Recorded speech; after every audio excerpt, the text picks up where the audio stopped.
thank you for tuning in to the Toledo Track and Trail Podcast, where co-hosts Matt Bucher and Marty Wheeler interview motocross and off-road racing and riding icons to capture their stories and experiences for you. So buckle up those helmets, grab a handful of throttle, and get ready to listen to the Toledo Track and Trail Podcast. Welcome, everyone, and thank you for joining us. This is Season 2, Episode 10 of the Toledo Track and Trail Podcast.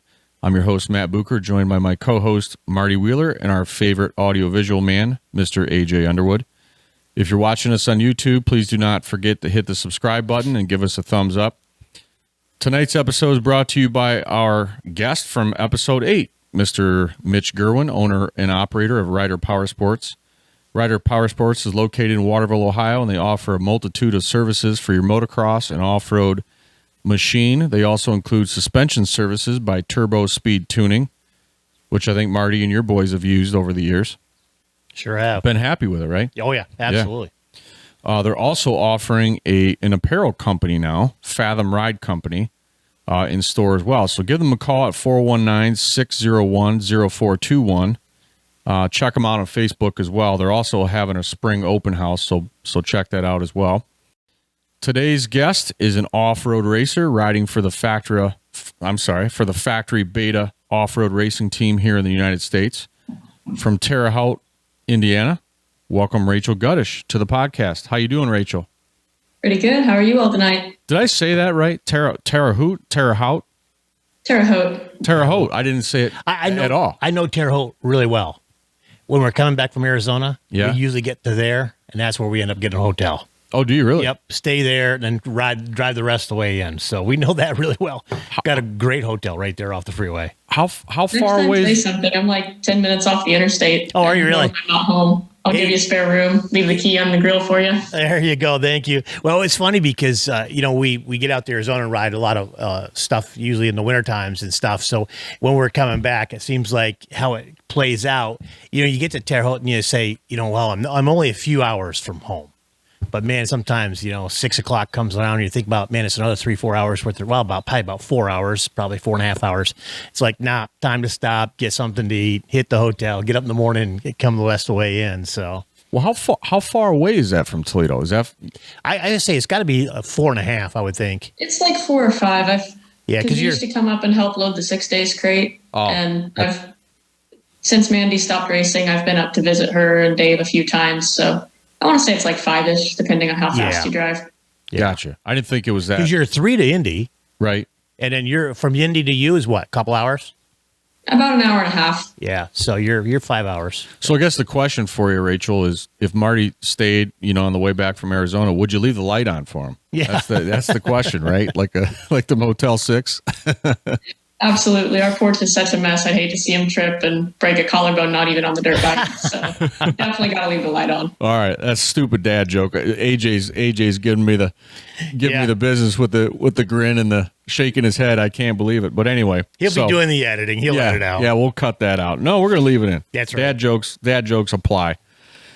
So first podcast, and as I mentioned in the intro, you are a factory beta off-road racer in the women's class, and which I think is awesome to see the progression of that over the years. So what series are you racing right now? I mean, we know, but tell the audience what's your current racing series that you racing? So probably the easiest way to put it, because I do so many things, is to give the audience the hierarchy of what's most important. So Beta hired me for GNCC and National Enduro. So those are the top 2 priorities. And then after that, Extreme Enduros. And then down a little bit lower, Enduro Cross if there's no conflicts. And then somewhere below that are the AMA East Hare Scrambles. So basically what it boils down to is I race almost every single weekend of the year between the first National Enduro and the last GNCC in usually October or November. Gotcha. So of the hierarchy, is GNCC 1? Yes. Yes. Okay. That's what I thought. For some reason, a long time ago, everyone decided that was going to be the most important thing in the off-road racing universe. So if you want to make it as a professional rider, unless you're truly an extreme specialist, you're pretty much expected to go to GNCC and produce results. Like, they want to see you do other things, but you have to do GNCCs. Right. And how long have you been doing the GNCC's series? So I'm actually the longest running female rider in the series who's currently still competing. This will be my 10th season. Wow. I did my math right because I started in 2011. So, and it's now 2021. So, well, no, it's Becca started a year after me, and then Brooke Costner started around the same time Becca did. So, I've been around for a bit now. Well, I think that's kind of where I first met you, in the pits of going to the National Enduros. I think it was 2011, 2012-ish. And I think you did some District 14 Enduros, right? Or maybe some hare scrambles back in the early part of that? I would have done, we mostly did District 17 being so close to Illinois, but we might well have done some of those as well. I don't think I ever did any local Enduros, but we would have definitely done some hare scrambles. And we did the OMA series as well. So that would have taken me through that neighborhood. Gotcha. So when you first started doing GNCCs, was it like a eye-opening kind of experience of the speed, or what was your first race? Okay, so my first one on a big bike, well, in the women's class, I assume, because I did Ironman for several years on little bikes, but we're not really going to count that. So my first GNCC in the women's class, because at the time there was only one women's class, so everybody from the very, very slowest to Maria Forsberg and Mandy would all race on the same row, which is quite intimidating when you're a 14-year-old kid on your super mini wheeling up for the first time, because that was so Florida, it would have been what was that round called? River Ranch. And I show up again on my super mini, and I'm all there like looking around. My dad's standing there holding the umbrella. I am terrified. And then Maria comes rolling up with her mechanic on the back. They've got all the pitch shirts. The bike is perfect, factory KTM 250F. And I wanted to go back and crawl under my van.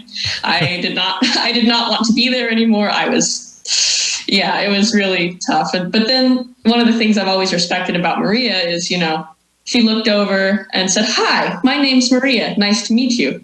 As though, I didn't know who she was and didn't have a poster of her on my wall at the house at that very moment in time. And between her and Mandy, they were both super, super kind and helped. Like, they mentored me and made it a lot easier to want to stay in it, because the first couple rounds were certainly demoralizing. Like, I think I got lapped at least 2, maybe 3 of them. And, getting lapped by the leader of your class is never great, especially with GNCCs being 10 to 12 mile long races. It's like, I got beat by a lot today, but I stuck with it. And obviously getting on a big bike helped with the not getting lapped thing a little bit. And then just as time went on, I stuck with it. And here I am. So you didn't call her by the wrong name or anything. You were humbled that first race, right? You didn't get cocky right off the bat or anything. Oh, no. In fact, to this day, I'm still probably one of the least cocky riders you will ever meet. Like, I'm just grateful to be where I'm at. And I don't know, cockiness isn't really my style. No, it's, I think people from the Midwest are a little less cocky, if you will. I different culture. Maybe I'm partial to the area, but that's just kind of what I've seen in my years of traveling. But well, okay, that does sort of beg the question, though. Where do you think the cocky riders come from? Ooh, my definitely personal experience. Northeast. I gotta say that's what I would say. Northeast or way out west, like California. Way out west? Yeah. I can see it. What do you think? I'd probably say out west. I think a lot of the Western riders don't necessarily recognize the size and the scope of the riding we have back here. And the other thing too, and this applies for both East and West, the types of racing on the coast are so different that it's a very rare rider who can come from one and immediately be competitive in the other right off the bat. Like, right. I mean, Kurt Caselli, when he came and did GNCCs, he struggled with them. And, the few times I've been out west, it was, I think Brandy Richards passed me so fast at a Big Six once, I thought it was going to suck the lens out of my goggles. Like when she and Tatum Sick rolled up to the line on 450s, I'm like, I might not be in the correct place here today. So, yeah. Yeah. Yeah. Out west, you're rockier, you're harder, you're dusty, and then you go from riding out there. I started riding in Pennsylvania, and I was used to the slippery, tree roots and rocks and mud and slime and stuff like that, even on a good day. And then you go to the desert and it's all hard packed or sandy, and you go and you bring somebody out like from them out here, and they get out here and thinking, what in the world happened? Right. Because it is so much of a different type of rider, or riding, I should say. So it's definitely, when you get in the woods, it's definitely some different riding than if you're out there running single track in the desert. Well, I've seen guys and gals from out west, and they'll come do qualifiers on the East Coast, and they're like, I don't know how you guys can go through these trees. It's like, I can't do it. And then you go out west and you're like, I don't know how I can climb these rocks. It's just crazy. But do you have any? I mean, the wild thing about out west is how little visibility you have sometimes, and how fast they're still willing to go. Oh yeah. If I can't see the ground in front of me, I don't want to be 50 or tapped and hit that rock. Like, no, thank you. I'm gonna back it down. Yeah, it's a different level of riding for sure. I got to do a couple 6 days in the one in Chile was so. Is that a bat or a bird? Well, hopefully it's a bird. I'll be darned. We have the door open. We have friends. Female on the podcast, and the first bird that's joined us. That's kind of interesting. But anyway, I don't know if you can see it or not, Rachel, but it's flying around. Yeah. I thought I saw something like through the corner of the. Yeah. Checking the podcast. I don't know why it doesn't stop on the table here, but anyway. But yeah, it was like the same way in Chile. It was wide open through the desert, and if you made one little mistake, I mean, you're in serious trouble. But did you ever enjoy any of the trips out west did you do that a whole lot? So I've been out west quite a bit, mostly for Enduro Cross, but we can't really count those. It's all stadium racing, and a stadium here is the same as a stadium there. I've only really been out there, like what I consider truly west, once. I did an internship with Dirt Rider magazine when I was in college. My program required that I do a 4 to 6 week internship anywhere I wanted, just for some real world experience doing something. And I happened to know some of the Dirt Rider guys from being at 6 days. I'm like, hey, could I come do something? And we call it an internship. And they were all about it. So that ended up being a good time. And I got to do a handful of races, the Lucerne Hare and Hound, the Adelanto GP. And I did a trials event with Morgan Tenke, which was super cool. I'd never done trials before, and that was also a very humbling experience. Yeah. And then I did the Idaho City qualifier, but I don't know how far west we're really considering that. And it's not what I would call wide open desert by any stretch either. Did you go out to Idaho for that qualifier? Yeah, that was actually the first year I qualified for 6 days. I qualified out of the Idaho City 100.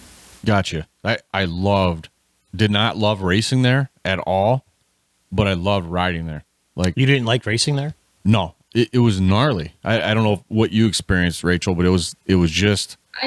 I sort of fell off the mountain, so that was I did too. Experience. Yes, that can happen. Actually, endoed off the bike down into a ravine, and that was pretty terrifying. That keeps me up at night a couple times. But we were riding out. I think it was. Correct me if I'm wrong, AJ. We were riding. I want to say just north of Idaho Falls, and running a single track up in the mountains. And my oldest son, he came flying down the single track, hit a rock, and launched off the side. But he never made it more than about 3 feet, because all of the scrub, oak, brush, whatever it was, it took about 6 of us to get it untangled and cut out and just get it from 3 feet back up on the thing. Same thing with him. It didn't go very far because it sucked him in and stuck him right there. But I was going to ask you too, so how long did you do Enduro Cross? Or have you been doing Enduro Cross? So I think my first one would have been 2011, the year they had it in Indianapolis. That was how I got started doing it. I was still on a super mini, but they let me race in the trials cross class. That was, in fact, there was one log I got over easier than everyone else because the wheelbase of the bike was so short. I literally couldn't get high sided on it, which I thought was kind of fun. But my dad happened to sit down next to Eric Kennard in the stadium that night, and they got to talking. He asked if he was there, because he was in rider seating. He asked if he was there watching anybody, and he said, yeah, my daughter's going to be out there racing. And Eric's like, oh, that's cool. And they talked about how well I was doing, and then they had 1 or 2 spots left open for the women's invitational race they did in Las Vegas that year that was kind of the official intro of a women's class. And they're like, hey, do you think Rachel could ride a big bike? And my dad's like, sure. So I got to go out and do that. And I actually ended up on the podium. But it's funny that they had invited like everybody they could think of, and they all had these really impressive bios, like Louise Forsley, multi-time national trials champion, Maria Forsberg, GNCC national enduro champion, Mandy Maston, God only knows how many ISDE medals, and then they had Rachel Gutish, 14-year-old from Terre Haute, Indiana. And it's like, well, great. But then I ended up doing well, and I think that was honestly a turning point in my career, because I got picked. I think that's really what made my name at first. And then I got some help through Obermeyer Yamaha in 13, but then in 14, I got picked up by a West Coast team, RPM KTM, and did the Enduro Cross series as my primary discipline for, I think, about 4 years. And it wasn't until I got hired on by Beta that I stopped doing them full time, mostly because Beta already had Morgan Tankey for Enduro Cross. They needed a East Coast GNCC and National Enduro rider. And since I'd been doing that stuff since I was young, and even when I was racing Enduro Cross as my main priority, I never really stopped doing the GNCCs. Like, I might not have necessarily done a full series every year, but with Enduro Cross being 2 months long in the fall, you have to find something else to fill the year with. So that's how I ended up doing that. Was you on the Beta team when Stillwell was doing some of the Beta team racing? No, I didn't overlap with Stillwell. Right now we use Bryce Rivera out of California. Okay. Yeah, we have a bunch of friends of ours that raced. You know, actually, a couple of my friends, one drove the van and one tagged along on another brand bike with him. But he always helped the team out and stuff. So, but yeah, we were able to go to a few Enduro Crosses out there because they had a little bit of connections. So, a lot of fun. Did you get to race, or were you just spectating? Oh no!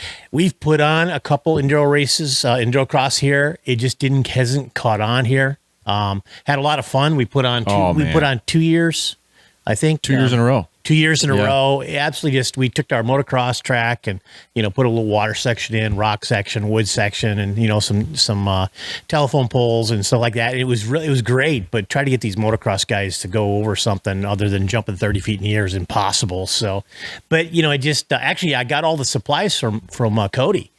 Because Cody had built a Enduro Cross track at the house, and for Mandy. Yeah, I've ridden on that. I rode on that little track a couple times. Did you? So, well, all those supplies came to me, and we put on a couple of Enduro Cross. I think the kids had more fun than the adults.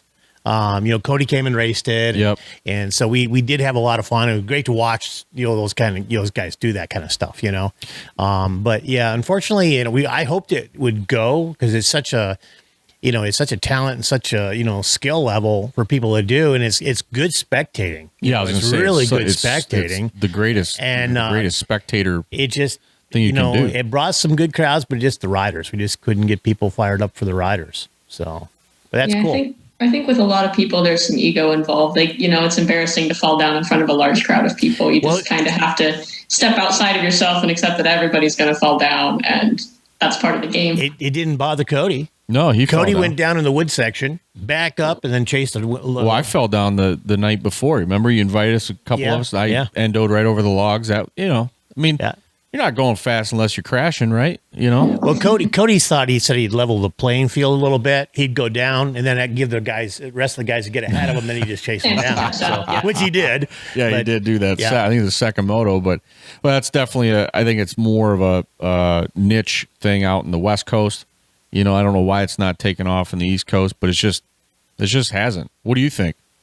Well, some of it I wonder is just because we have so much good woods and technical riding here that people don't necessarily feel the need to do that. Whereas out west, I feel like it's a format of racing and a type of racing that you don't really get to experience otherwise. Yeah. Like, I know I've raced Extreme Enduros out west, and I know there's some gnarly stuff, but I also know there's wide swaths where it's just desert and there's not really a whole lot to it either.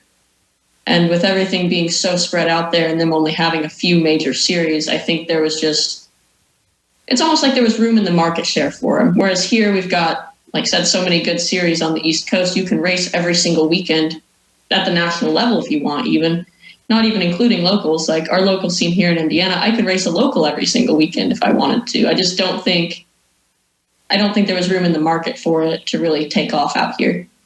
Yeah, I think, plus then you got Destry, which is putting on schools almost every weekend out there too. He's got, plus his racing and stuff like that. And so, you've got a lot of those guys putting that stuff on out there where it's easy to go out and get into it and, be competitive because you've got a lot of great riders. And but yeah, you talk about extreme enduros. Oh my gosh, we've been out in the desert when Taylor Roberts is out there riding some of his stuff, and some of those guys are out there, and talk about extreme. It is pretty gnarly. We watch them. We just ride our normal ride. We get up on a good vantage point. We watch them when they're out there riding. We can watch them, but just stay clear of them and let them go because it's pretty interesting. Climbing up some of the stuff and coming down some of the stuff that they're doing. But it is definitely actually a great sport, though. Did you ever think, Rachel, there was a point doing those extreme enduros, and like, did you ever think I can't do this? Like, I literally cannot get up this obstacle, or we've all had that as racers where you just think I can't do this anymore. I can't make it up, whatever. But is there any memory that you want to share with the audience that was a really gnarly? Well, there's definitely. I don't know that I've ever sat here and thought I cannot do this, but I've definitely sat at obstacles and been like, I have no idea where to even start. Like, what am I supposed to do with this? One of the best examples I think I have of that, Louise Forsley, I think I've mentioned her already in this podcast. She's an incredibly talented rider, and she's one of my biggest competitors in the extreme enduro scene. And coming from that trials background, she has some abilities with bike handling that I just do not possess yet. And there was this big rock ledge, a big rock ledge. And I'm looking at it and I'm like, I just don't know. Like, how do I make the bike go up that? It's like 5 foot tall. Like, what do you do? It's, straight up and down. So I just sat there and waited for Louise to come and hit it. And I'm like, okay, I'm just going to watch really closely and see if I can mimic whatever the heck it was she's going to do. And sure enough, she hits a rock and does a perfect trial splatter over the top. And I'm like, okay, not sure I can do that, but unless I want a timeout sitting here, I'm going to have to try. It took me 3 attempts and none of them were very pretty, but I eventually got up and over the thing. And that's the thing too. I tend to ride more, I tend to bulldog through things more than, use grace and finesse, and which is a weak spot in my extreme riding that I've really been trying to work on. But I don't ever sit there and look at it and go, I'm not going to do this, or I'm not going to try. I'll always try it until the bike or I is no longer capable of moving forward, which for better or worse. But well, it's an art, I've never done an extreme enduro. I've had extreme circumstances at races, but you watch stuff on Facebook or YouTube, and it is amazing what some of these guys and gals are doing on dirt bikes. I mean, just, having that trials background.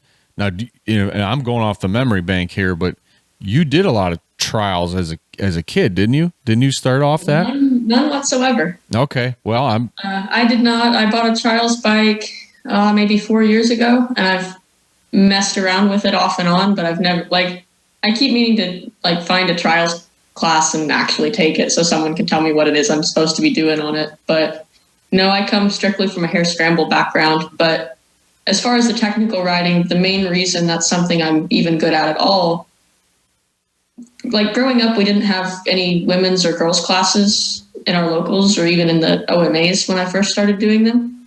So I had to race against the boys. And as my dad pointed out, I don't care how much time you spend in the gym, lifting weights, doing this, doing that. They have a biological advantage over you, and there's nothing you can do about that. If you get halfway up that hill and fall down, it's going to take you 10 minutes to drag your bike back to the bottom of it, and they're just going to pick it up and keep going. So what we have to do is we have to make it so you never fall on the hill.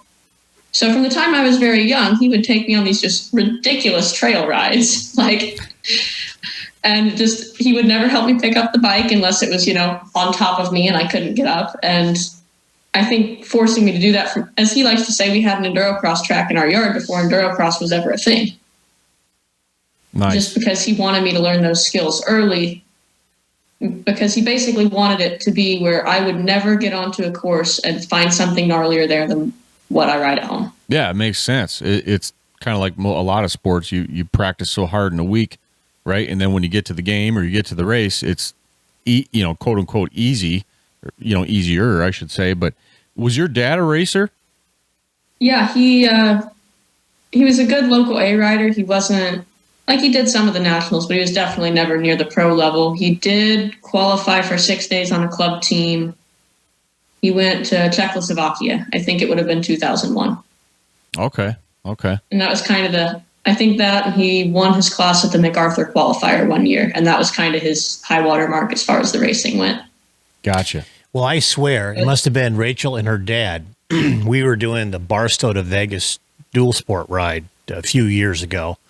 And of course you got, off-road sections, you got little pavement sections to transfer back and forth. And we jumped up on the pavement, went down and, 3-4 miles and got to where we were supposed to go off on the road. And on the right-hand side is a parking lot. And it's not only is it a parking lot for riders, but it was a parking lot because all these riders were sitting there. And so we pulled off and sort of wondered why everybody was sitting there. We really didn't know where it was going. And so we sit there a few minutes, and here comes this gentleman and his young daughter, I'm assuming, came in, made the left-hand turn, and went up this mountain. And it's like, okay, and I'm looking all around like, okay, this young lady and her dad just went up this mountain. What were we all waiting for, Right. And so we took off. I found out why they were waiting because it was pretty gnarly. Made it to the top and then let the rest of our crew come up and then help them up over the mountain because it was pretty. But it's like it's crazy. It's like this young girl. I mean, never bobbled, never nothing. And I'm thinking, she just went up it. So I'm looking around because all these guys. I mean, right. there's probably at least 25 guys sitting there waiting to go up this mountain. I guess right. They're waiting to see somebody go up it. I guess I don't know, but they did really well. So we chased them down. So the young lady put a hurt into him. It sounds like. Yeah, I mean it was, but it was like no hesitation. Right. It was just turn left and up the mountain they went and off they went. It's like, okay, well I guess I'm going to go because if a young lady can go, I should be able to make it 3/4 way up without falling down. So we gotta kind of it brings up an interesting point. I think it's I don't want to say the elephant in the room, but hanging out with Mandy and the Maston family, I remember distinctly, going to the races and hearing, not necessarily in front of her, but kind of around her that, oh, there's a girl that races. And it's like, yeah, and that girl is going to very likely beat you today, and I see the smile on her face, and I just have to ask, is it more satisfying beating those kind of guys in your career, or is it more satisfying winning your class? And maybe they're equal, but I just have a hunch that you just love beating the guys. I do love beating the guys, especially if they're the kind that don't feel like I should be there. Right. Like there's something very, it's human nature. It's very satisfying to prove people wrong.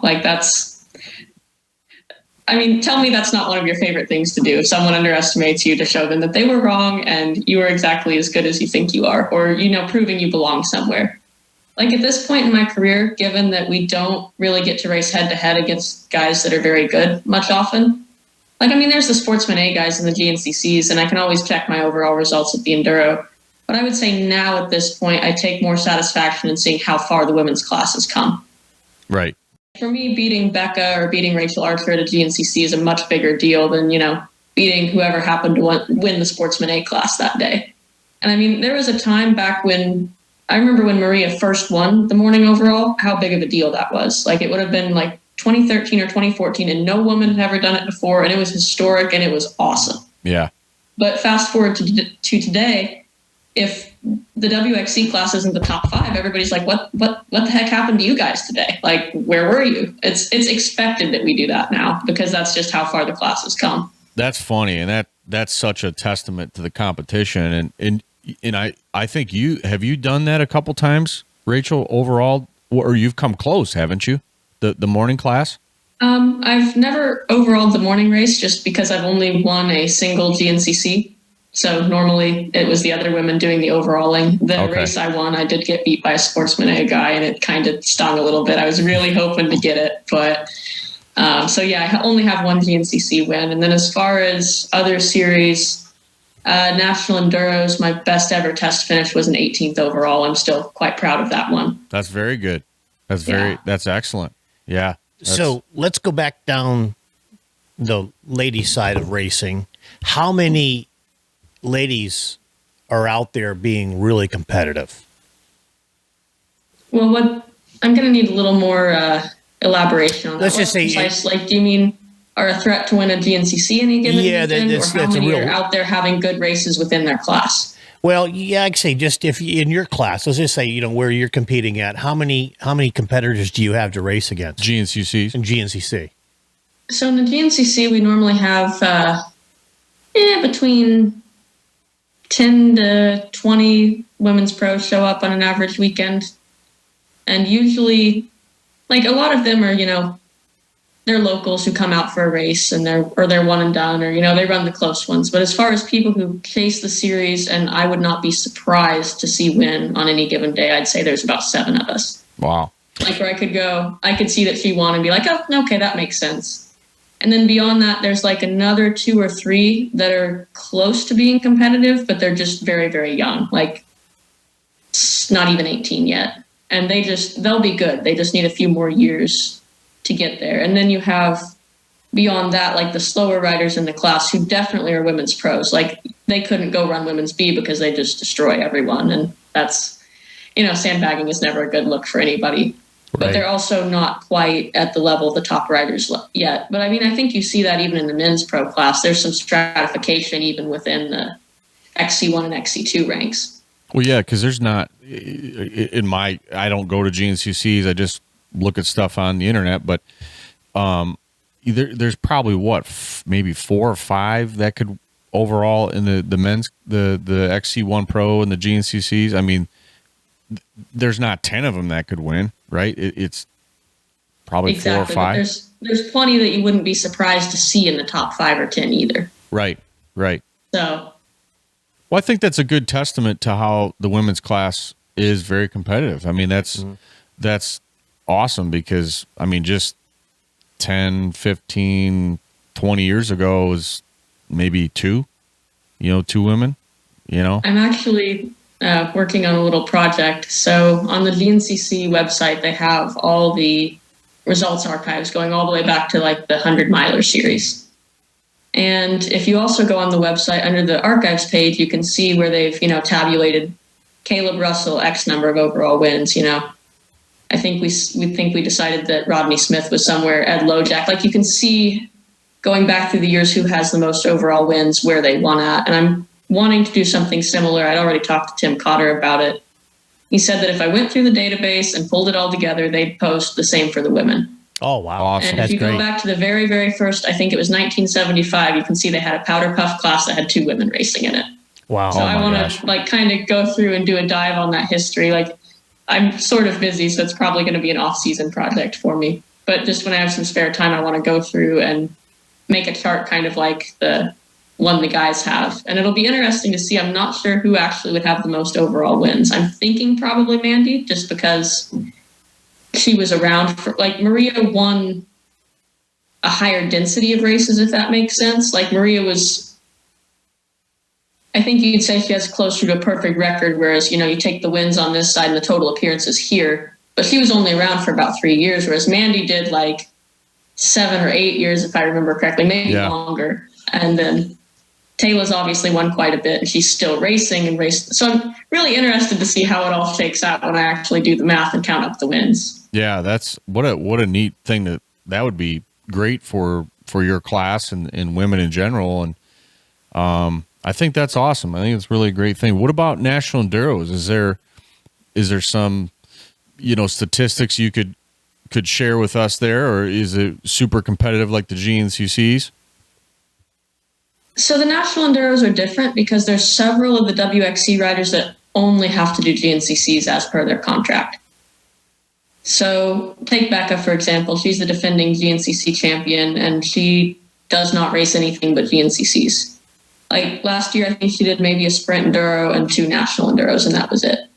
Otherwise, she just stuck to her 13 rounds of GNCCs and focused on that. Rachel Archer is kind of the same way. She's contracted for GNCCs, and I think if there's an enduro or a sprint that's close, she'll do it, but it's not required ever the way my contract says I have to do both. Yeah. So there's not quite the same volume of riders, but it's still a lot of the same faces. Like right now in the GNCC or the enduros, it's really myself, Mackenzie Tricker, Shelby Turner, and Brooke Costner who are chasing the full series. And all of us are quite competitive with each other, but there's some names and faces, Taylor, Becca, those riders who just aren't there.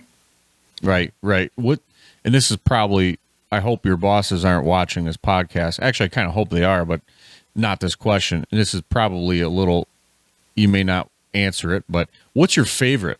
What's your favorite series? Oh, I don't think they'd mind me answering that question. I thought it was going to be something tough. Well, we're going to get there, Rachel. So we're warming you up.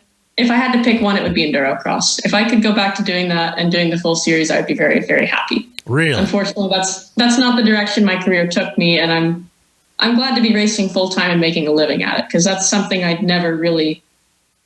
kind of dreamed of and hoped would happen, but I'm really in the first generation of female riders that even have the option of being able to race full time and make enough money to pay their bills and live. That's awesome. If that means, riding GNCCs and national enduros instead of Enduro Cross and Extremes as my primary, I'm more than happy to do that.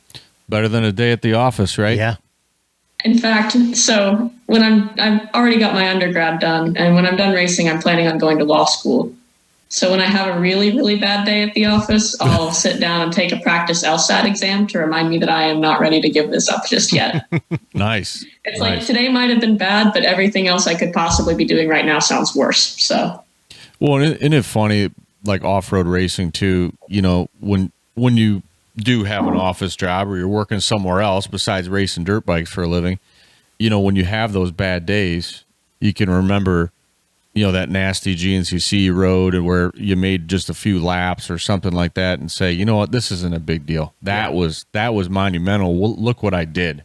This is nothing. I'm sure you've had them racers, races over the years where it's a survival type of thing. Do you have any fond or maybe not so fond memories of those races, Rachel? The worst survival race I ever had was my first 6 days. It did not go well. Where was that at? It was in Germany it would have been 2012. I'm like 90%. Yeah, 2012. I was 16 years old, which I'm not sure that sending a 16-year-old to 6 days on a trophy team is a good idea. But they needed somebody, and I happened to be there and was next on the list. So I got the nod. And on the other thing too, you have to realize about Germany, it's a true 6 days in the old school where, they run you through really, really they want you to lose route points. They want to make it so you're having to charge on the transfers and really struggle through stuff. And it didn't help that it rained almost every single day. But I had my watch on me and I realized I was going to be late to one of the checks unless I picked up my speed on the transfer. And I ended up crashing fairly hard. I thought I had broken my leg. Fortunately, I did not, but it left me with a bone bruise and hematoma that was bad enough. I walked the next month and a half with a limp. Like when I first got up, I couldn't put any weight on it at all. It would just collapse under me. Wow. And unfortunately, days 3 and 4 were our 214-mile days. And that's miles, not kilometers. So very long days, probably 8 hours on the bike. And I did it maybe a third of the way into the day at the most. But I dreamed of going to 6 days ever since I was a little kid. And I was so afraid that if I stopped or if I gave up, they'd never take me back again. And I couldn't stand the thought of that. So I rode kind of how you would if you had broken a foot peg off. Like I counterweighted really hard with the opposite arm, the arm of the injured leg, if that makes sense. And then just let the arm hang or the leg hang there. So I was able to... I ended up houring out that day, but I made it back to the pits more or less safely. And Mandy had me re-impound. She was kind of our informal team captain. She's like, well, we haven't used our re-impound yet. You won't be riding for metal, but hopefully you'll feel better in the morning and we'll be able to still do something. It was actually worse in the morning if such a thing was possible, but I would think it would probably be worse. I had wanted more than anything to do this, and I was like, I wasn't going to give up. Probably the hardest part of that fourth day was, so you've been to 6 days, so you know this, but you know how they have the starting platform, right? Right. It's made of wood. You take your bike out of impound. You can't start it, can't fire up it or anything, and have to push it. And then you push it up onto the wooden platform. Up the hill. Give you the signal you could take off. It was raining that morning, and I could not get my bike up the platform. It took me 7 because I could hardly get weight on it. So I'm pushing as hard as I can, and the leg would give out. The bike would fall over, and I'd back the bike up, and I'd try and push it up again. It probably... You'll have to ask Dave next time you see him about that, because he and I think Jay Hall and my dad were just watching. And yeah, and you can't do nothing. You can't help the rider. Nobody could touch the bike. I couldn't tell if they were just horrified or if it was pity, but I did not. The look on everybody's faces, I won't forget that for a good long time. Did you ever? But I finally managed to get it up just enough that I was able to drag it from the front and get it the rest of the way up on there and get on it and go. But yeah, that was unpleasant. And I that's determination. As it turns out, I houred out again that day and also hit a car. So it was really, really not a good day for me. You know, I think my dad told me about your 6 days that it was just an absolute. So did you win the? Because I won it in 2007, which is not an award you want to win, which is like the award for the person that had it the roughest at the 6 days. Did you win that? Did they still give that out then? They weren't still giving it out at the time, but I cannot think of a more deserving recipient that year. Boy, that was rough. I just remember all the 6 days that we, went and watched, or, I rode in a couple, and then it's like nobody wanted to win that award because you went through absolute hell and back if you got that award. And I unfortunately won it in 2007, but well, you know what? What doesn't kill you makes you stronger, right? Absolutely. I like to joke that if there is a hell, and if I live a really, really horrible life here on Earth, I'm going to be halfway up the Teufelsberg mountain, and the Germans are going to be honking their air horns at me because they think it's motivational, and I'm going to be trying to push that stupid motorcycle up that stupid hill with one leg. That's where I'm going to be for all eternity if they really want to punish me, because, yeah, that was probably the hardest experience I've had on a dirt bike ever. And the other thing too, as young as I was just so overwhelmed by the entire thing a lot of the time. Like, I definitely cried multiple times that day. Like, just quietly crying as I rode my dirt bike along, hoping I wasn't going to hour out again. But things got better. Like, I guess I impressed everyone with the fact that I refused to quit, even though any sane human being probably would have, especially after they hit the car. But they took me back again, and then I finished with a silver medal the next year in Italy. So it all eventually worked out. It just took some time. But I'm kind of curious now, what was your hard luck award? What happened to you? Well, so on day 3 in Chile, I changed the filter in the morning, and I was riding a Yamaha back here at home. Well, my dad had offered for me to ride a KTM, a rental bike, down in Chile. So I said, okay. So, I had bought an 05 YZ250. It was a leftover that I was going to ship down there because I was used to riding Yamahas. Well, he said, hey, just don't worry about it. Just go ahead and I'll pay for the rental and whatever. Okay, cool. It saves me from buying a bike, right? So I didn't realize that morning that those KTM air filters, the XCWs or EXCs then? 2007? EXCs, right? They weren't XCWs yet. But anyway, so I didn't get the filter in right.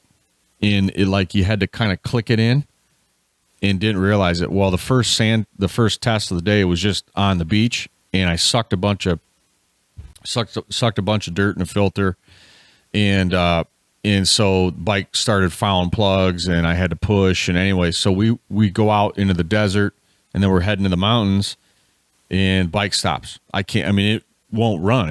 It won't fire up. I can't get it to start or nothing. And the course marshals come through. They can't even understand me. I can't understand them.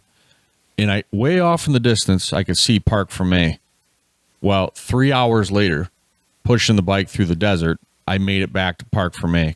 And Jay and Dave my dad, got the bike running again, cleaned the whole carburetor out, the reeds, everything was just sucked full of sand, and cleaned it all out. I re-impounded and didn't get a medal, kind of like you. I finished but didn't get the medal. Ended up getting I think third in the final moto. That was cool. Bike wouldn't start right before the final moto. Oh. In a stadium full of people, and I'm kicking and kicking and kicking and kicking, and then finally it fired up and the whole place went nuts, and I went out and got third. That was like my Rocky moment of my life. But yeah, so we were right before we were ready to leave, we packed up the container and stuff, and they said, yeah, you won the award. I'm like, oh man, like that's not an award you wanna win. But I told my dad it was day 4, which was the day after the bike quit running, and I remember going up these hills that I couldn't even make them up. I couldn't make it up. The bike had no power after it scored the cylinder and everything else, the sand, and I told my dad, I said, if it keeps going, I will go. And when I turned it into the importer at the KTM tent, they couldn't get the bike to start, and I said, I wrote it in here. You couldn't. Sorry. Must be bad gas. Sorry. Bad gas. I don't know what happened. Slightly used. I think they put it on Craigslist or something. But yeah. But anyway, that was my story. It's I'm proud to say I finished, but it would have been nice. I was on a silver medal, but it is what it is. So yeah. And I mean, for what it's worth, winning the hard luck award is never good in the moment, but it does make for some good stories when you get back home. Yeah. Like I think all of my truly good motorcycle stories, I think, come from 6 days. Like I've got a couple that are okay, but the 6 days stories are always the best ones. Well, people don't realize that how tough it is. I mean, you just said to ride 215 miles in a day in between. It's not like you're trail riding. I mean, you have to you're on a pace, right, to maintain yes. it. I'm assuming you're going for gold, but you're maintaining a pace to just keep going, right? And you want to stay on time, and then the adversity hits. Bad weather, like you said, it was raining. And what was the hill? Because I remember reading stories about that. Was it day 5 or something? It was just in some crazy hill. Day 3 and day 4, and it was called Teufelsberg, which translated from German means Devil's Mountain, and it definitely lived up to its name. Was that the year that it was like? Was it up or down or some? I remember reading a story that it was so steep, guys were just racers were letting their bikes go and hit the bottom or something. It was so crazy. That Teufelsberg was an uphill that year. Maybe Slovakia, because I remember there was one really terrifying downhill going into town, and every time I only had to go down it twice because, once per day, and we ran that loop twice. But I remember the second day just dreading it. Like, I know I'm getting close. Oh boy, here it is. And then even in Germany, what I thought was a nice touch, on some of the downhills, they got really, really slick because of all of the rain. The locals had been kind enough. They'd taken old mattresses and duct taped them around the trees. So that way, when you hit the tree sliding down the hill out of control, you just kind of bounced off instead of breaking things. But my favorite part is they had spray painted X'd out smiley faces on the mattresses all the way down. And for me, that was just such a nice touch. Like, thanks, guys. Oh my gosh. So I'm assuming that was the toughest one ever, right? The toughest 6 days, toughest race for you? For me personally, yes. Yeah. Like I said, I haven't done anything. And I don't know, maybe now come at like almost 7 years later, like if I were to go back and do that now, maybe I wouldn't find it quite so difficult just because I'm a better rider than I used to be. But for me, that'll always stand out in my mind as the pinnacle of the most difficult day and difficult race I've ever done. And I mean, there's some extreme enduros, like when Morgan Tankey and I were the first 2 women to ever finish King of the Motos out in California. Like, that was hard and that was physically demanding, but it just didn't take the same mental toll that that year at 6 days did on me. Right. Because you've not only got the weight of, all of the effort and time and expense getting over there, but you're representing your country. And to me, like, in my mind, because I wasn't performing, I was letting down like everybody who could possibly, I could possibly be letting down. And that on top of the leg that wasn't bearing weight, and the rain and hitting the car, and just it was a lot. I want to hear this car story. Yeah, you got to share that. I assume it was the other guy's fault. Oh no, it was totally my fault. Not even a question. So this was day 4. I had houred out for the second time, but like I said, even though I had houred out and I knew I wasn't going to get to re-impound again, I didn't want to quit. I didn't want to be known as the quitter. So I'm fairly off pace by this point. We're getting, I had maybe an hour's worth of riding, maybe an hour and a half left until I was going to be back at Park Fermé. But because I was so far behind, it was starting to get dark. And like I said, I was in a pretty decent amount of pain. I was mentally fatigued. The German stop signs don't look like American stop signs. And basically I blew a 4-way intersection and somehow did not see the bright red minivan that was already in the middle of said intersection. At the last possible moment, I was able to kind of like pull away from it. So I luckily didn't hit the minivan. I was able to like dive off to the left of it, but the bike just cleaned it out, like big KTM 150 sized dent in the door. Like it looked bad. Like I'd hit it going pretty fast, and I'm laying there on the ground. There had been some eyewitnesses to the accident, and they were concerned about me, and they thought I might have spinal injuries because of the way I landed. So they were holding me down and not letting me move. And I'm starting to panic because, I have just crashed my motorcycle, and now all these strangers are holding me down on the ground. I actually took German in high school. It was my sophomore year, and I had like a semester of it.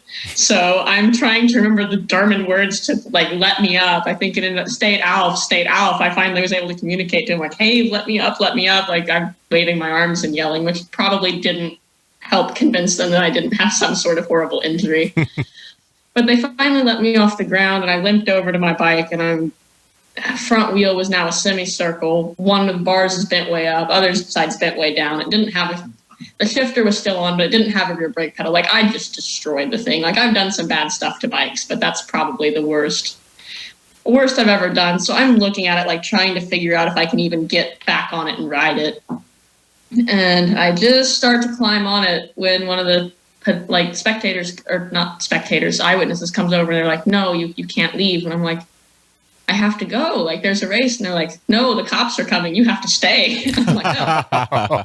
Okay, well, I'll just stay here then. And then the police officers come, and their English is not really much better than my German. And they open the back door of the cruiser and gesture for me to get in. And I completely panic. Like I'm screaming, I don't want to go to German jail. I don't want to go to German jail. Like, you'll take the American jail, but not the German jail. And finally, they communicate to me that their interviewing software is in the back seat of the car. We're not going anywhere. They just need to take a statement. I'm like, oh, okay, I'll get in and take a statement. Which, again, they didn't speak much English. I didn't speak much German, so you can imagine how the interview went. Oh, boy. So finally, I just take off my fanny pack, and I just start handing them things. I'm like, here's my driver's license. Here's my passport. Here is my race registration. Here is, like, hopefully you can take all of this and figure out whatever it is you need to know from me. So I sit there and I wait while they meticulously copy down every detail they can possibly find off of all my identification. And I asked them, when they get done, I asked if I can leave. And they say, no, you have to wait on the ambulance. I'm like, I don't need an ambulance. And they said, well, one was called to the scene, so you have to fill out paperwork. Okay. So fortunately, the ambulance driver actually spoke some English, good English, which was nice. So I come limping over to him. He's like, oh, you were injured in the accident because, my right leg isn't currently bearing weight at all, hardly. I'm like, no, that was a different accident. He's like, you've been in 2 accidents? I'm like, and I explained to him that there was a race and I got hurt and it's getting dark and my parents are probably terrified and I'm barely a step above terrified myself. And he's like, okay, well, I'll fill out the paperwork and let you go. And the cops say they're going to follow me back to the Park Fermé, which is great, except I don't know how to get there except by following the course. Oh, boy. So I get my bike started, and I ride off down the road, and they're following me, and I'm riding off down the road, and then I see the arrows turning. I'm like, well, all right, off into the woods we go. And then they're just left sitting there. I don't know if they thought I was trying to evade arrest or what, but I didn't know how to get back. So I follow the follow the arrows back, and it's my mom and Dave and Jay, and I think Paul was there, your dad. Yeah. And they're the only ones left at Park for me. Everyone else is long since loaded up, and I mean, because they've got to race again the next day. And, you know, my mom's crying. My dad looks like he's about to cry. Everyone's like, where have you been? And I'm like, I hit a car. And they're like, you hit a what? So I had to explain all over again what happened. And I just tell them I'm tired and I want to go home. And they said, okay. So they helped me into the rental car. We got my gear off. Halfway back to the hotel, I realized the German police still have everything I own to my name. They have my driver's license. They have my passport. They have my title to my motorcycle, my race registration, everything I have that proves who I am in this country. And I'm like, man, I hope they find me. I really hope they find me because I don't know how to get home from here. So they ended up at dinner that night. 2 policemen walk in and they go, is Rachel Gutish here? We need to speak to her right now. But it was better because my mom and dad were with me this time. And the policeman actually spoke, again, fairly good English. So I had to pay a very, very hefty traffic fine. And they told me to be more careful, and they gave me my passport back. So you didn't have to pay anything for evading the police. I mean, you didn't. They didn't. Once I explained to them that I wasn't trying to evade them, I just didn't know where to go. They were a lot less angry at me when they realized I wasn't trying to run away from them. And I think the fact that I was a 16-year-old kid kind of helped too. Like, I think they kind of thought back and they're like, well, at 16, would we have really done any better in that situation at all? Probably. Oh my gosh. Probably not. So. Oh my gosh. Well, I tell you, for the audience, you know, and myself, if you think you're tough, listen to that story again. I was going to say, she lost me when she was trying to push the bike up the hill. Yeah. I'd still be there. Yeah. We'd be still stuck on the hill. But yeah. Were you at the 6 days that they were writing tickets left and right? I don't remember. I remember my dad. I wasn't at that one. Germany. Was that the same year? No, it was the same year. Oh my gosh. On the bright side, I didn't get any speeding tickets that year, but they were handing them out like dealing poker cards. Yes. You'd walk because you had to pay the. It was all flashbulb. Like they had speed traps set up, automated ones, where if it detected you going past a certain speed on that road, it'd flash and take a picture of you and your bike and your rider number. And in order to impound your bike that night, you had to pay the traffic fine. Gotcha. Yeah. And I really, not to speak ill of them, but I think they deliberately set the times so that they knew there'd be a lot of people speeding on those particular roads because there were so many traffic fines. They all have brand new police cars now. Yeah. The whole force has been replaced. I think we paid for at least a cruiser or two between all the teams. Oh my gosh! Well, and that's that and your accident. Yeah, that too. You helped them. That built a new police station. Yeah, it built a new police station. Well, I was gonna say, did you ever have to pay anything for that? I mean, besides the ticket? The German insurance company eventually got a hold of me like a year and a half later. They finally found my address and sent me a bill for the door and the side panel and the fender of the minivan that I pretty well destroyed. I mean, we sent them back. I forget if we had to do like a money order or a check or how that wire transfer, how that worked. But we did eventually square up with everybody I caused damages to in the accident. So. Oh my gosh. Unfortunately, her picture still is in that police station. Yeah. So, and this is the girl that ran from us, you know. Yeah, if you see her again. Watch for her. Whatever I did, it couldn't have been all that bad because I came back in 2013 to the X Games in Munich and nobody stopped me at the border. So I guess I'm still allowed in Germany, which is nice, but they're all saying that's the girl that hit the car. Yeah, or that's the girl that hit the van. Yeah, don't mess with her; she'll hit your car. As far as 6 days goes, I will always be remembered as the girl who hit the car. Like I'm sure I can come back 15 years from now and they'll be like, "Oh yeah, you're the one who hit the car, right?" Yeah, that would be me.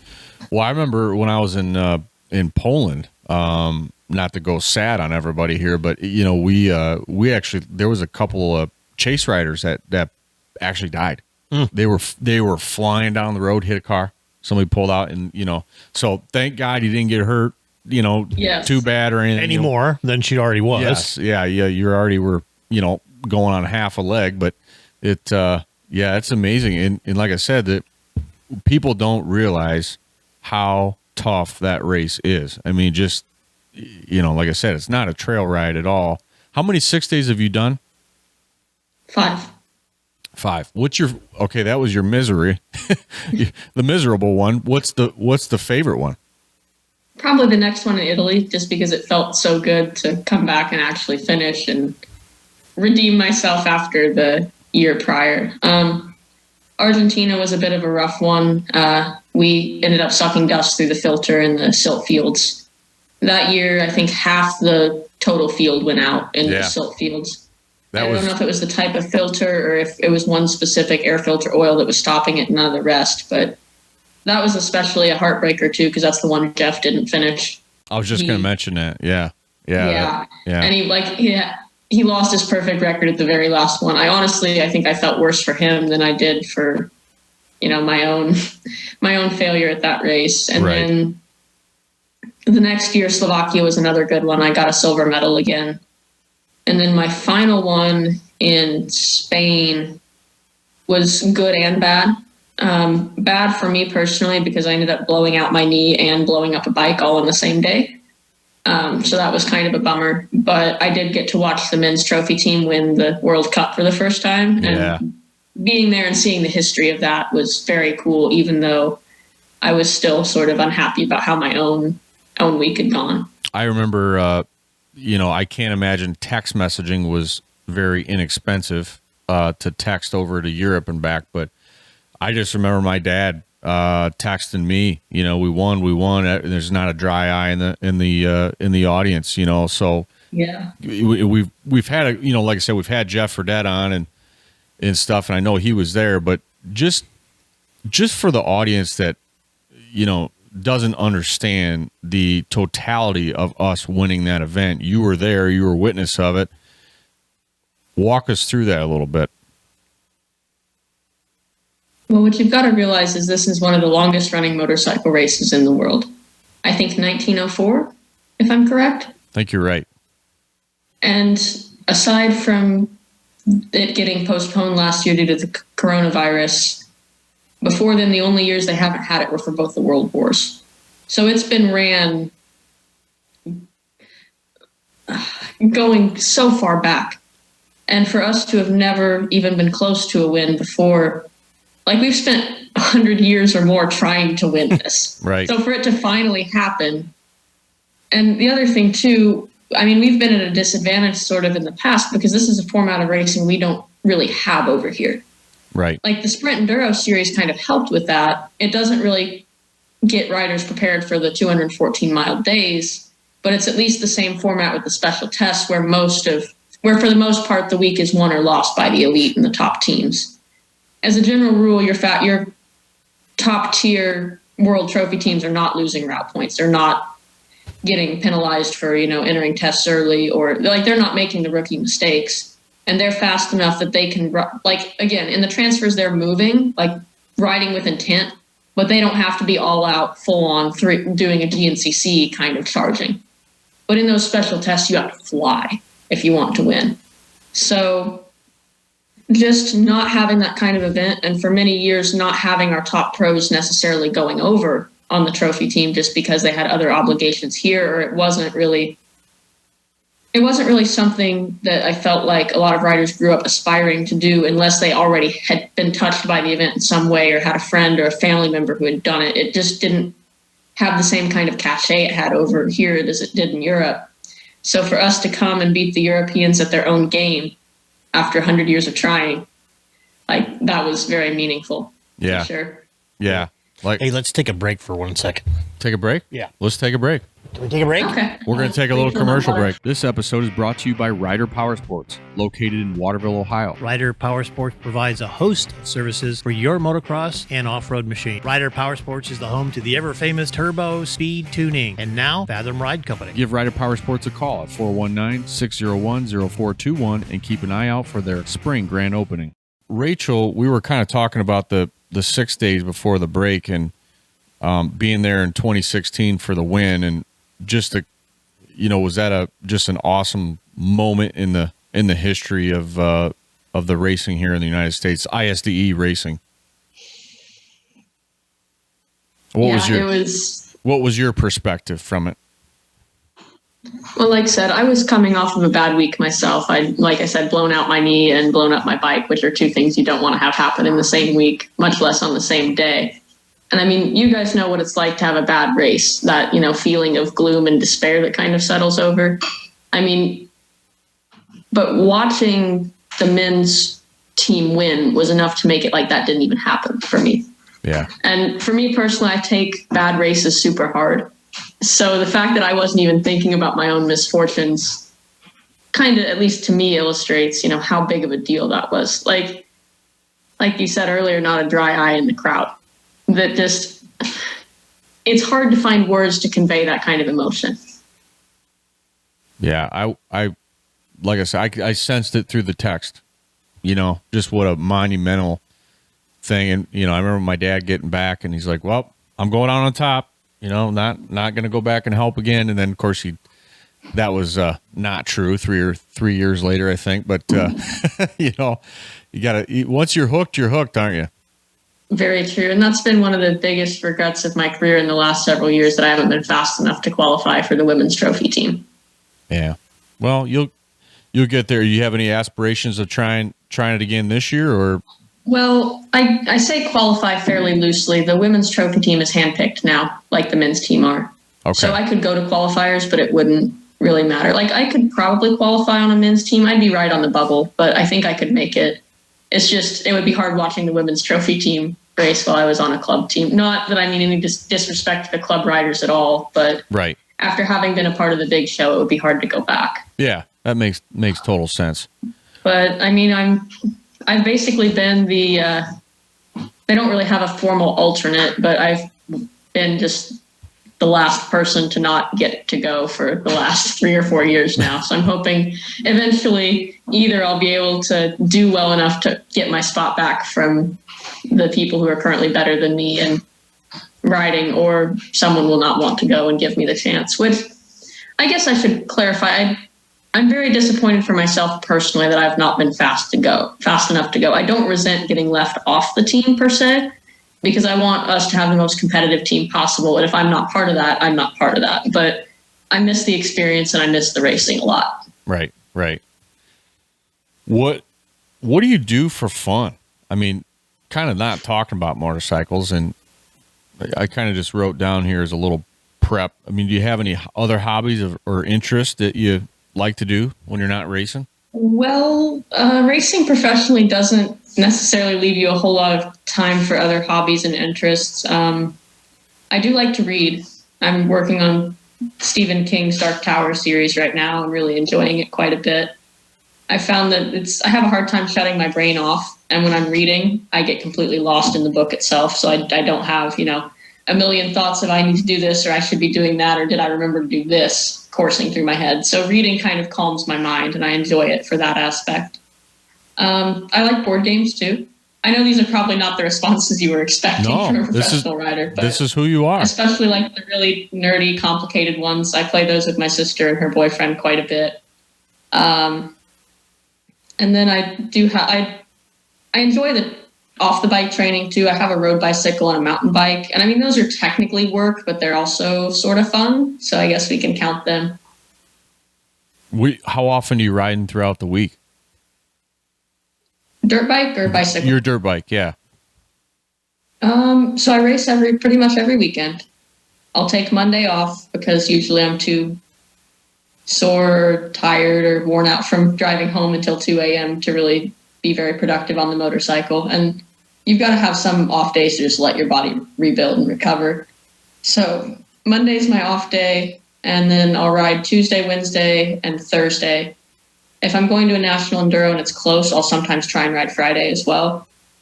And then Friday and or Saturday are either travel days or days spent at the track. Like with a GNCC, we'll leave on Friday and I'll spend Saturday pedaling the course and signing up and otherwise getting ready. And then Sunday I race again and you repeat the cycle. Do it all over again. Yeah. So I would say when I train, I normally ride for an hour and a half or 2 hours roughly. So we'll say on the low end, I'm riding 6.5 to 10 hours a week, roughly, by the time you factor in the racing as well. So where do you ride over in Terre Haute? Because Terre Haute's sort of flat. And yes, it's very flat and very boring. Like Toledo. Yeah, like Toledo.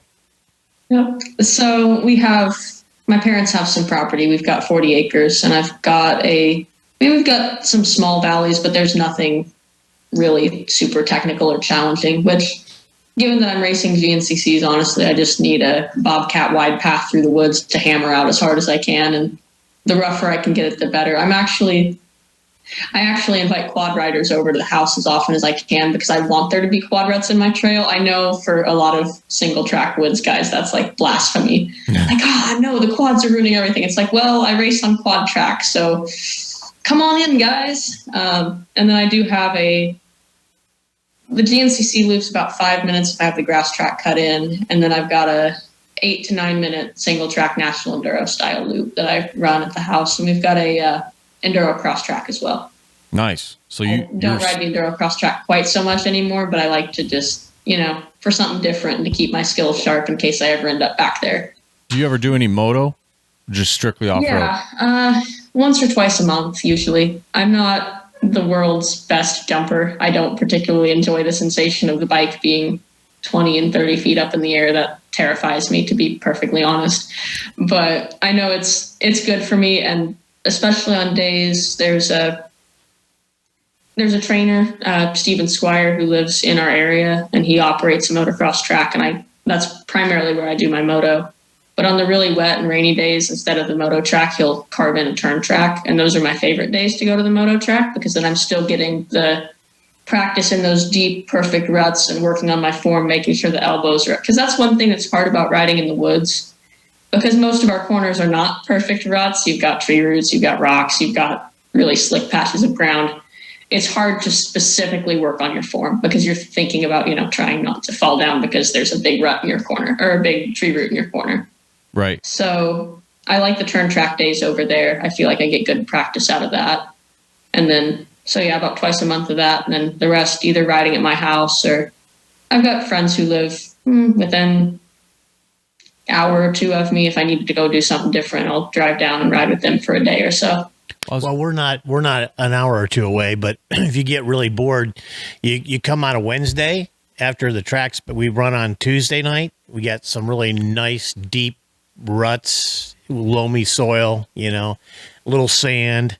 I was just going to say, or a Monday after a Sunday ride with a lot of bikes. We have, most of our corners got 5-6 lines and usually about a foot deep and stuff like that. But come over and visit us anytime over there. We'd be more than glad to have you come over. And especially we have a local pro here that rides, and he usually likes to come on Wednesdays after the track's been destroyed and the braking bumps and all the ruts and MX Express is not they don't have huge double. I mean, you got big jumps, but but they're safe. They're basically tabletops, and it's really soft. I like tabletops. It's the gap jumps I don't much care for. Yeah, we try to we try to keep it for everybody. So we've got everything from 50s running to full size bikes. So and the minis can get around the track too. So they all can get on, go out and run around, go over the jumps, and not have to really too much about getting crazy with it. So we made it sort of, family friendly, and so if you're not a big motocrosser like me, I shouldn't say that having a motocross track, but I can ride it and not get too scared. So well, yeah, if you're ever up working on the container or something, absolutely, and, it's what, probably 10 minutes from Mass and Shop. Yeah. Bring the bike and we'd be glad to have you come over and visit us. Yeah, definitely. So yeah, I'll take a trip up there for sure. See Mandy and Dave, ride the moto track. There you go. I can get down with that. So after I know you talked about, going to law school, or you're done with law school, correct? I'm done with my undergrad. Your undergrad, okay. So I graduated from college in 2018. When I'm done racing, I'll go to law school. Okay. So do you envision yourself once you're done type of thing, or do you kind of think you'll do some trail riding, racing once in a while? Or what's the 10, 15 year, 20 year vision for Rachel Gutish? I'm really looking forward to seeing what it's like to ride a dirt bike recreationally, because that's something I've never really done much of. Almost from the very beginning, I wanted to race. So everything I did was targeted towards being better, being as good as I possibly could on the bike. Like, I'm not saying I never went trail riding or never did, just mess around with my buddies, but I did some of that when I was young. But by the time I was 13, 14, it was all targeted specifically towards, it wasn't you're doing this for fun, it's you're doing this for training. Right. And while riding is something I really enjoy, like there's much easier and safer ways to make a living, for sure. So if I didn't like riding a dirt bike, I wouldn't be doing this at all. But I've never done it just for fun, and I really look forward to seeing what that's like. Well, definitely. We had Cody, on the last podcast, and he was kind of in the same boat. He was, doing racing a lot, kind of took a break from it, and then he's trail riding now and doing some dual sports, and he's saying it was the most fun he's ever had, at this point in time. So what's the beta? You're riding a beta and you're on a 300, correct? Actually, a 250 right now. 250, but you were on a 300, weren't you? I was. Yeah. Okay. That's what I thought. What do you like different or better than the other? And the reason I'm going to ask, because literally every single day I see on Facebook, one of those, groups, I love single track or whatever it may be. I don't know. There's a multitude of them. And it's like, I have a 300 beta. I'm thinking about a 250 beta, or I have a there's always like people asking about opinions on bikes. It's, and of course you ask 10 different, people, you get 10 different answers, but what do you think about the differences in the bike and between the 300, 250, or did you ever ride any other beta that was maybe more suitable? Yes, I've actually rode almost all of Beta's model line at this point. My first year in 18 as a support rider, I rode their 350 four-stroke. And then the following year, I requested a 390 four-stroke. Got injured partway through the season. My boss asked me to ride a 200 two-stroke coming back because they thought, given the nature of my injury, which was pretty severe, that it would be better for me to be on a smaller and lighter bike. And then when I signed with the factory team, they wanted me to more or less represent the two-stroke model line, which, as you'll notice on the West Coast are pretty much the only riders who do ride Beta four-strokes. On the East Coast, we're strictly a two-stroke team at this point. So I haven't ridden the 125, but I've rode the 200, the 250, and the 300. And really, Beta makes an exceptional two-stroke, and I think it really comes down when deciding between them what you're aiming to do with it. Like the 200, I still ride at Extreme Enduros, and I love it for the fact that it's so light and maneuverable, and it's just got a really nice power band to it. I mean, I'm a fairly small female, so for a full-grown man, it might not work super great, but I've yet to find a hill that the 200 couldn't claw me up. It is a heck of a hill climb. It doesn't do it fast necessarily, but it will pull up just about anything while still being light enough that if I have to get off of it and lift it over the top of something, I physically can do that. Right.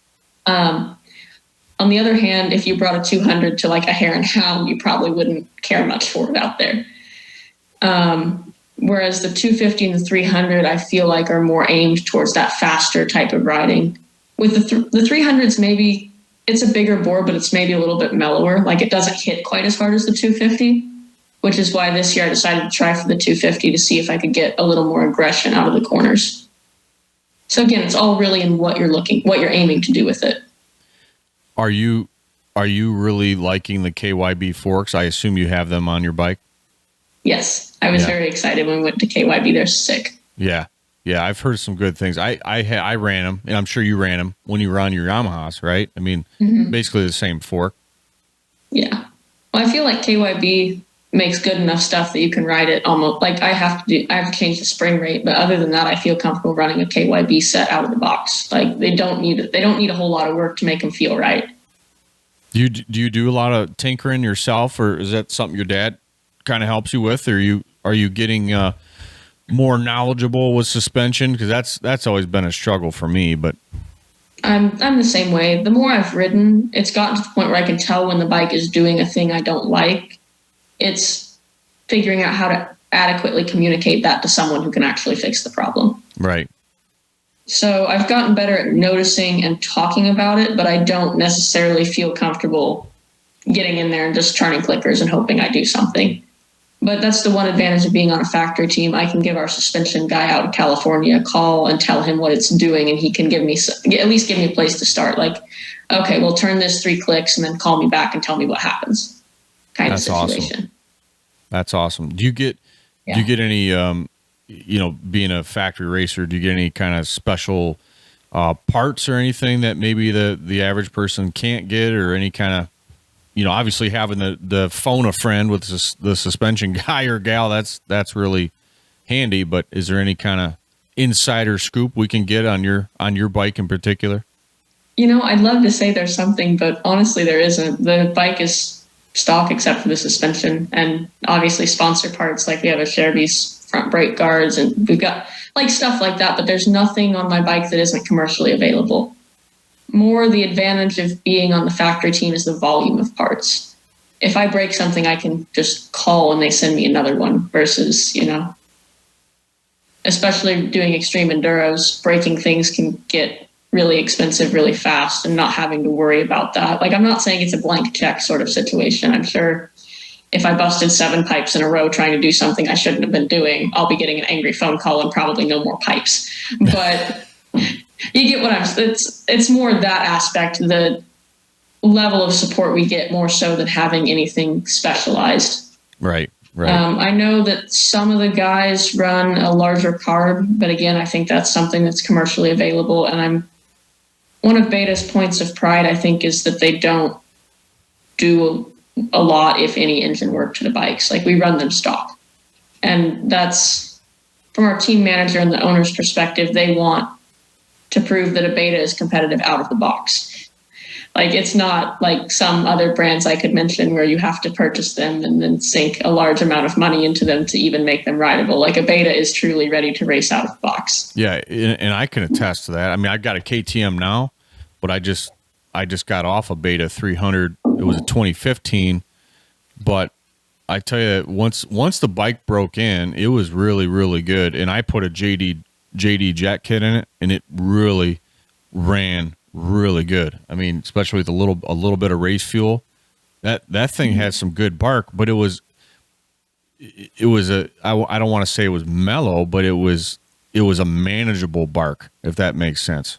Mm-hmm. And you could tell just by riding it how nimble that thing was in the trials racing heritage that went into the design and the engineering for that bike. I mean, it seemed like the tighter the trail, the gnarlier the trail, the better the Beta got. And that's one of the reasons I feel like I'm so well suited to it, because I especially enjoy that type of riding. So it's having a bike that handles well in those circumstances, I think, plays to my strengths. Absolutely. Absolutely. I was going to mention, she talked a little bit about some of the aftermarket plastics and stuff. Is there, at this point in time, it's a good time to say, is there anybody out there you'd like to mention or bring up? Oh, boy. I should have come with my list. Put you on the podium there and say, okay, yeah. let's hear it all. All right. So obviously the biggest thank you is going to go to Beta and the factory team, our team manager, and then Tim, the importer, the head guy, and then my dad, obviously, for helping me out all along the way and renting on my practice bike, but also my main mechanic, Josh. Like, that motorcycle is perfect when I show up to the races. Like, I don't know how long he has to spend fiddling with that jetting, but it is so crisp. And it's like, I give it gas and it just, like, yeah. I can't even describe the feeling of how crisp that jetting is. So as far as people I'd like to thank, those are the big ones. And then as far as our sponsors, Kenda is one of our big ones, as is DP Brakes, HBD Graphics. Like I said, I'm glad you have the ability to edit this so we can ignore the very long pauses I'm taking trying to remember all of our factory team sponsors that I should have down by heart. It's all good. It's all good. Yeah. Yep. And then, well, I guess there's my personal sponsors too. Those are easier because I deal with them directly. Arai Helmets, which one of the main reasons I reached out to them for sponsorship when I left RPM is because they do the 6 days helmets. And I already kind of knew them from that. Moose Racing, they've been a big supporter of mine. Mobius Braces and CD Boots as well. So for the Moose, now are you using bibs then I would imagine, probably in the tires? Yes, but I'm pretty sure we buy those. So I don't think we have a bib sponsor. Okay. But you are using those versus tubes? Oh, absolutely. Yeah, there's no tubes for me. Yeah. Yeah, I learned that the hard way myself. Drove 14 hours for a race, flat front tire. Not a good way to go. I've been using the tubeless for years and years, and then you start putting some mooses in. It's like nothing worse than ruining a ride. Absolutely. Flat tires are not good. Yeah. And I mean, on a practice bike, it wouldn't be such a big deal. But at this point in time, to have a poor performance because of something that is so easy to prevent, it just, I always put the moose in. Doesn't make any sense. Do you like changing them? I actually can't change a tube. Well, I mean, I probably could, but I never have had to. So, yeah, I've pretty well got the hang of changing mooses down because I've been doing it a long time. And for 6 days, it was obviously a prerequisite of going. But right. So can you do it as fast as who's the gentleman that can do it like in 3 minutes or something like that? Everybody. Yeah, who is it? Everybody. Oh, I mean, he's got that thing, because we've got there and we've wrestled them in there, and then they get out there and boom, boom, boom, boom, and it's done. It's like, how did that happen? Yeah, and that's after at the 6 days. That's after riding, 150 miles a day. I mean, that's part of it. But so, do you like changing the bibs? Yes. Honestly, the hardest part of a tire change for me isn't doing the bib at all. I've got that down cold. It's getting the stupid tire back on the motorcycle. Like getting everything to line up perfectly, especially like on the rear tire when your hubs want to pop out and then you realize they're not in all the way. So you got to beat it back in and then you're sliding it in. And then you realize you forget to spread your brake pads. You're taking that out and you're spreading the brake pads. And then when you spread the brake pads, you knock the whole thing askew. So then you got to put it back like, I don't know. I've had tire changes where I spent twice as long trying to put the tire back on the motorcycle as I did actually changing the moose. Or how about you you get it on there and then the chain's off? I always did those a couple times. Yeah, that's a real heartbreaker too. Yeah, it's like this magical fairy that comes through and just squeezes your brake pads together. It's like, wait a minute, I just took it off there. You had a big gap, and all of a sudden, I don't know what happens. There's probably some kind of heat or something that pushes them back together. I don't know, but it's. I've also had a couple times where I've forgotten to pump up the brakes. After doing a tire change, and that's always really exciting. for the first couple of minutes. There are none. Yeah. Oops. Yeah, that's it. It happens, right? You learn the hard way. But well, is there anything else, Rachel, that we need to talk about, or that you would like to share with the audience that could be on YouTube forever and the other podcast platforms? But anything else you want to talk about in your career, or what you're maybe doing soon or later, or anything would be neat to talk about? Honestly, I don't think I have anything. I've had a really good time talking to you guys, and I think we've covered a lot of ground. Really, just the big thing is I'm happy to be here, and everyone should ride dirt bikes more. With that said, a profound piece of knowledge. I think we missed one thing. Okay. We forgot to ask. You had such a great success, and can you pass that on to some of the young gals that might be? We are seeing a lot more girls riding motocross than we have in years past. Mm-hmm. So hopefully, because that's. It's easy to go to a motocross track. There's a lot of motocross tracks around, so they're able to get to there. But when you start seeing, compete in a GNCC, that's not is probably readily available as a motocross track for young girls. So what kind of help would you help for a young girl or older ones, whoever wants to ride, to get out there, and what do they need to go to do? What do they need to go to see? What's the thing that needs to get them interested? What do we got to do to get the young ladies and stuff to go get interested in going out and racing a different venue than on a motocross race? Well, I think one of the biggest things that's especially helped the GNCC series grow the women's participation lately is just having classes for them. Like, you'd be amazed at how many more girls ride when there is a girls' class.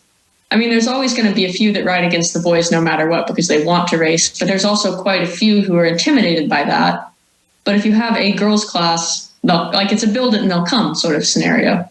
Like, I spent I usually go to the GNCC rules meeting just because after the banquet, just because I like to make sure nobody's doing anything that could cause me problems later on. I just precautionary, be aware of what's going on in your world. And I remember Claudia and I used to argue with them, like, hey, we should make a girls class. And they're like, well, we only have like 3 girls racing in the guys classes. Why should we make a girls class? Well, maybe if you had a girls class, you'd have some more girls racing. And then when they finally made the girls class, lo and behold, we've had 20 rider plus turnouts at almost every single round this year. That's which fantastic. is just wild. I normally go down to the starting line to wish all the girls good luck. I know some of the male riders do that with the young super mini riders as well. Just, make them feel, I don't know, a really good way to phrase this. You're going to probably have to edit this too, but like, not really a public relations thing, but just that I know as a kid how cool it was whenever a pro rider noticed me or said hi to me or wished me luck. And it's, good to pass that along. So I always go down and try and say something to the girls row. And at the first race, I showed up with like 8 minutes to spare before the start. I'm like, that'll be good. They're like 5th row. I'll have plenty of time to talk to everybody. And I saw the row and I'm like, I should have come down here with 20 minutes because there are way more people here than I expected. What a great role model, because, growing up with my kids they've raced some, but they really have not raced professionally or anything like that. Myself either. But I think it makes such a huge impression on just racers and riders in general when somebody is out there especially someone in your position has achieved so many great things, that come down and actually say hi, and how you're doing. And that kind of, I watched yesterday, I guess it was yesterday, Sunday, I can't even remember what days it is these days, but watching a pro at the track, the young kids going out and just being, just going out and saying hi and where they riding and that kind of stuff. And these kids come away with just such big smiles on their face that somebody actually noticed that they're there and they're doing, riding and, compliment them on being out there riding. It makes a huge deal. It really does. And I imagine it makes a big deal with anybody, whether it's young kids or fellow racers, that it makes just such a great deal that people, will actually notice somebody, So thank you for doing that. I don't know why more people don't do that. It takes like a minute of your time maybe, but it might mean the world to somebody. And it does. You almost can't not do it, Absolutely. My apologies for the double negative, but you know what I'm saying? Like, I don't know. So that's one of the really rewarding things. I like doing that in the mornings before I race. But back to your original question of getting more women involved in off-road riding and racing in general, my biggest piece of advice would just be to find a friend. Going out on the trails alone is intimidating. Not knowing where to ride, not knowing what to do. Just find somebody who lives in your area who can show you along, male or female. It doesn't really matter. And that's one thing I've noticed about the motorcycle community.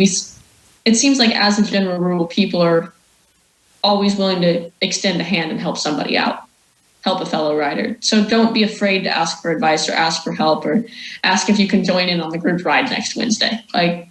Just go for it. And odds are you're going to come away with a really good experience for having done so. Yeah. And off-road is really that type of riding. I mean, not that the motocross isn't, but when you are off-road, it's a whole different culture really than the motocross atmosphere. And it is when you're broke down or whatever happens, or you're out there and forgot your bottle of water, somebody's always got one. It's just that kind of culture, that it makes it exciting. My wife has rode many miles with us, back in the day when we were younger, and rode off-road, and she enjoys that. She keeps telling the boys that's what they got to do more than motocross, because she likes that. She enjoys that too. So she don't like to see them flying 30 feet in the air either. So, and it's amazing because you never know who might be helping you work on your bike. So, little GNCC story. So it was like 1997 or 8. I'm in the schoolboy class, and I was on a 125 Yamaha. And my front wheel just all of a sudden wouldn't turn. I don't know why. So it happened right back near the pits by the truck. And next thing you know, my dad and Mandy's dad, trying to figure out why my front wheel just locked up basically. And then here comes Mike Lafferty, and Mike Lafferty's helping, hey, I don't know what's going on. And it's like, oh my gosh, Mike Lafferty's working on my, I just couldn't, I about fell off the bike, I couldn't believe it. And he was such a personable guy anyway, but it was just something you don't forget. And then, you talk about being a role model. He would do the same thing. I remember we'd be out on the race course racing, and he would, come by and throw his hands up or clap, or, Rodney Smith or Hatch or them guys. And as a young man, you don't forget that. I don't know if they knew who I was. It didn't really matter. It's just like my heroes clapping me on, It was, you don't forget that kind of stuff. So you're making a positive impact somewhere. You may not see it now, but somewhere along the line, you're making a heck of a memory for somebody. Absolutely. So that's awesome that you're doing that. So keep doing that. Yeah. Well, thank you for, showing it up here and being on our little podcast. And please forgive our friends that we got my idea of opening the door, the big garage door here, and having some nice breeze is that we just got about 1,000 gnats. So if you see gnats flying around, apologize. I think they were excited to hear Rachel. Yeah, hear Rachel. I'm sure that's why they showed up. So, well, maybe the swallow will come back, and or maybe the birds were here already because they were excited that she was on our podcast. You got to get it trained where like the bird lands on the Honda. There you go. Well, I do have a bird. I do have a bird down there. Oh, yeah. There's a little bird down there. So. Maybe he was looking for his friend. Yes. Well, thank you again for coming out and visiting us this evening, and hopefully we get to have you come out and visit us in person and hang out, at our track, or just hang out. Of course, she could, if she had a day off, come to the hair scrambles. Oh yeah, in September. In September, yeah. Yeah, we're having a race up here, but you got to check it out if you can. I'll check my calendar, but I can't really make any promises. No, actually, I do believe it's the weekend after Labor Day. I'm very, very confident there is a GNCC that I'm weekend. sure there is. Yeah, I'm very confident. There's probably a GNCC on Labor Day. So there could be. Yeah. So yeah, you do what you keep doing, but again, thank you for coming out, Rachel. But before we wrap up here, we want to thank Mitch Gerwin and over at Rider Power Sports for sponsoring this episode. They're located in Waterville, Ohio, which is very easy to get to. They offer engine services, suspension services with turbo speed tuning, and also now an apparel company with Fathom Ride Company. They're having a spring grand opening, so stay tuned for that. Look them up on Facebook or give them a call at 419-601-0421. This basically kind of concludes season 2, I think, Marty. Yes, it does. So, we got some other guests, great guests like Rachel herself coming up in the future, so stay tuned with us. We want to thank Rachel Gutish for joining us today, and thank you for listening in. Until next time, we hope you and your family can get outside and enjoy the sport of motocross and off-road racing and riding. Stay on the track and trail wherever you are, and be good stewards of the sport that you love so much. On behalf of my co-host, Marty Wheeler, I'm Matt Bucher. Thank you again for tuning into the Toledo Track and Trail podcast. Stay safe, everyone.